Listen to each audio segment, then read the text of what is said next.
What's up, guys? We're here at the shop. I'm gonna show you this S13 and tell you a little bit about it. The driver is Hille. He competes in Pro-Am, Top Drift in Southern California here. So it's got a T56, an LS. He has an AccuSump hidden back there in that little box, and he's sheathed his oil line going up to the motor so that it passes tech. He's got his battery in the back. We built the cage for him last year. Rad Industries. Last year was his first year in Pro-Am, and he did pretty good. He had, take some time. He's learning, and he made progress each round and improved his driving each round. And this year, he's gonna do really good. Just wait and see.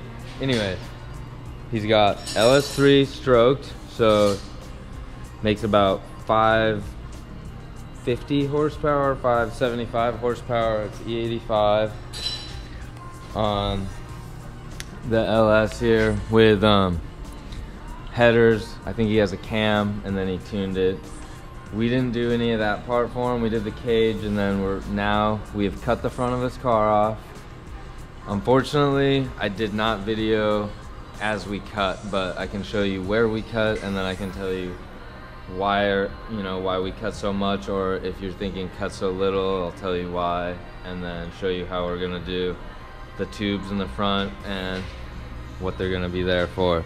So on like your stock power brace area here, we leave this so that we don't have to build our own thing with nuts that are just gonna hold this.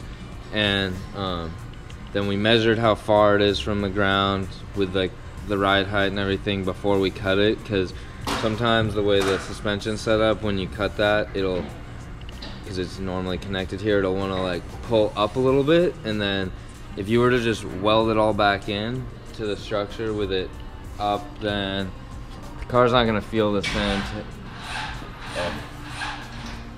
the car wouldn't feel the same to Eric when he got it back. So we will make sure that if this is up right now, I would have to ask Joe, because he's the one that cut that out. If it's up a little bit, we will push it back down as we weld the support brace in. But we're gonna connect right here, or Joe is going to make a tube that runs in front here and grasps this side and that side of the frame rail and connects into here. But we cut this out so that we could have room for a really big radiator that we're putting in here, because he was having overheating issues. It's a common problem on drift cars that we've talked about in the past, but this car we don't have, or it's up to the customer. The customer wanted to do a front radiator, be a little bit better for his wallet probably, so he's doing a front radiator, but we're not doing an intercooler, so it's non-turbo, so there's enough room to make this all happen in the front. Just barely, but there's enough room if you cut the whole front of the car off. Let's take a quick look at the part we cut off, and then we'll come back to the car. Okay, so here's the front of this car.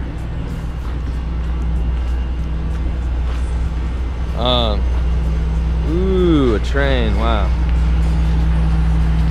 Oh, they're just gonna stop and hang out right here. Perfect timing. Hopefully it gets really loud when I'm trying to tell you guys this. So we cut the wheel well out, and we cut just to the edge of where the sheet metal connects to the frame rail, and then the core support out up here for where the radiator would normally attach to, or kind of tuck right in behind. And then this is that other piece that connects to the front power brace that I was showing you, and we just kind of took 2 of the 4 sides out of this. It's kind of just like a hollow square piece of metal that goes on that S chassis in the front there. So now you see what we cut out. Okay, so we cut it back to here, and we cut it at an angle because we're gonna have the radiator lean just enough where we can still fit the intake, and then the fan shroud and everything will just have enough room. And then on this car right in front of the radiator, we should be able to put his oil cooler and his power steering cooler. And then here's an oil filter relocation kit that he had we'll just make some tabs to keep it right off of the frame rail right here. Okay, so here's his radiator. It's a universal CNR dual pass. I think I showed you guys in the past how the dual pass work. There's this partition here, so that blocks the water from going any lower than that. Water enters here, comes down, stops at this point, runs across the radiator, back over, and then comes out of this spot here. We did the Durali dual fan shroud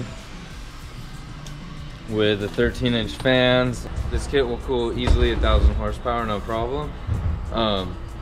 He does not make 1,000 horsepower, but it's better to be safe than sorry is kind of how we were going on most of the things we build. So you, okay, you're gonna spend the money to cut the front of your car off. You're gonna buy a new radiator. You're gonna buy new fans. It's just better to spend the money once and do it once, and maybe it's a little overkill, but let's say later this car progresses and he gets through Pro-Am or Top Drift Series and he then wants to supercharge it, and now he has 750 horsepower or something like that, and he wants to go to Pro 2 with the same chassis, and let's say he hasn't damaged the chassis and it's good to go for Pro 2. Everything could work and he can still have same radiator because it can handle that much more horsepower. If he did have to change it to a rear mount radiator, the radiator and the fan would still work perfect for a rear mount radiator. I don't know if that's something he sees in the future of this car or not. He wanted us to do a front mount with this setup, so we're doing it. Joe's welding some stuff, but I was gonna show you on here why we cut where we do. So there's multiple layers that overlap right here, and just at the edge of where there's only where the two layers overlap, where it becomes one layer, we make our cut right there, and we go all the way down to the frame rail, and then there's a couple layers that meet up right here, like 3 at one point, but we go to where it steps in from 1 to 2 to 3 or wherever it is right here, and we cut and we just make a straight line on that other lip there, and then we smooth it out when we're done. Most cases we do not like to cut the frame rail off like this, where we cut it shorter, and we won't cut the power brace off here if we don't have to. If the radiator, or if it was an intercooler and radiator, requires that we do that, then we will cut it off and we'll tube front the whole front like we're going to be doing on this car. The idea that we don't like to cut off the full frame rail is they made it pretty good back in the day when they built each car, and they had a very specific reason why they made the frame rails the way they did. And our thought is, why do extra work to cut that off and put tubes there when it's going to work great for all your suspension parts and everything when the frame rail is still fully intact. So unless the car has been in a major accident, we usually leave the frame rails intact. On this one, the radiator's so wide it won't fit in between the frame rails, so we're gonna the tubes will kind of go out and around and connect back in, and then we'll make a removable bash bar off of the other structure that we build, and then the bash bar will hold up his bumper, the other tube front will hold up his headlights, and we will show you guys that as the build goes forward and we make progress on it. But that's the starting point for Eric Hille's S13 Pro-Am drift car. Let's go check on Eric Hille's S13 V8 with that big giant radiator we're swapping. See if there's anything new happening. Oh wait, Eric's here. What's up, Eric? What's up, dude? Okay, update. First, let's just look at his smile for a while. He looks excited. Oh yeah. Everything's like, we caged it in, so yeah. If you decide to do like what I do and you wreck into stuff all the time. Yeah, no, I probably would. I got this right here, so that's good. Sometimes drift cars crash. It's like the biggest front radiator I've seen in a drift car. So, I mean, it's like, got something. So, everything we talked about doing, Joe accomplished all of that. See, this is the plates we were talking about doing. He made the bash bar ready. and that's what it looks like all integrated in there. And then we got these ready, so it'll be easier to mount to upper and lower going in and out of the motor. Just got a couple more brackets to make to hold this stuff, some coolers, and then we'll be done. But as long as Eric likes what's happening, Oh yeah. then we're happy too. So we'll give you guys an update in a little bit. All right, so we have Eric Hille's S13 here. You guys saw the beginnings of the tube front. You have not seen since Joe finished everything. So arrow catch hood latches are in. Just holding the hood with my head, you know, that's fine. Okay, so Jeff installed the XRP lines. This bleeds over to the expansion tank. This is a smaller expansion tank, but it's kind of what would fit in this given space, and as long as it gets the bubbles out, we're happy, and Eric's happy. Then it returns down here back into the water pump, so we set that up for him. This is not the prettiest, but he claims he's gonna switch this when he gets it home, and is just gonna go home. He'll fix that, so don't worry about this, guys. Eric has a plan for it. I don't know exactly what it is, but it's gonna be better than what you see there. We also did some quarter turn Zeus fasteners down here to hold the bumper together with. It's pretty sturdy when I'm pushing on the other side with my foot. And then also these Sparco quick release springs. We like those a lot here at Rad.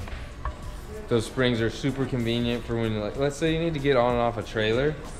Ideal to have quarter turn fasteners and those springs, because, like, you know, a minute and a half later your bumper's off and then you're up on the trailer, and put the bumper in the back of your truck and good to go.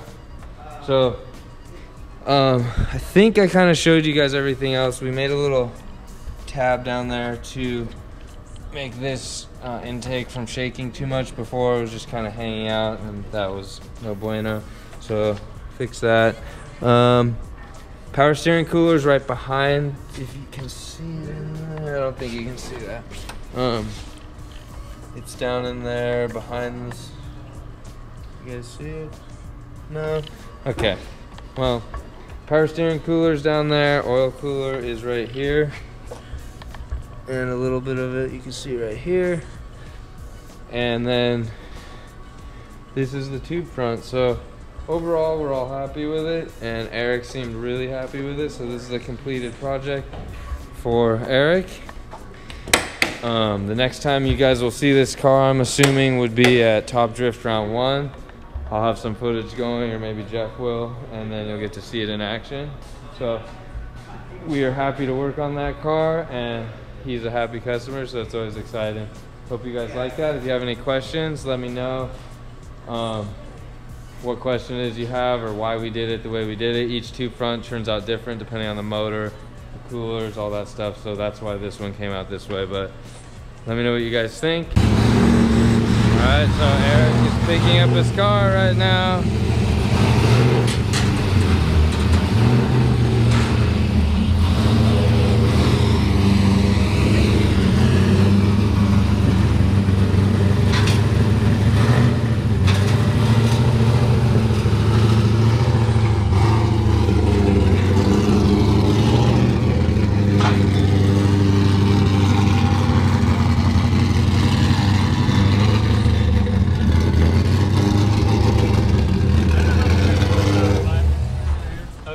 It fits! It fits! They didn't hit it on? It was like an inch. It has like an inch, yeah. Nice. So, happy customer, tube front end, dual pass radiator setup. That's cool. Alright, he's going home, and then he gets to go play with his drift car.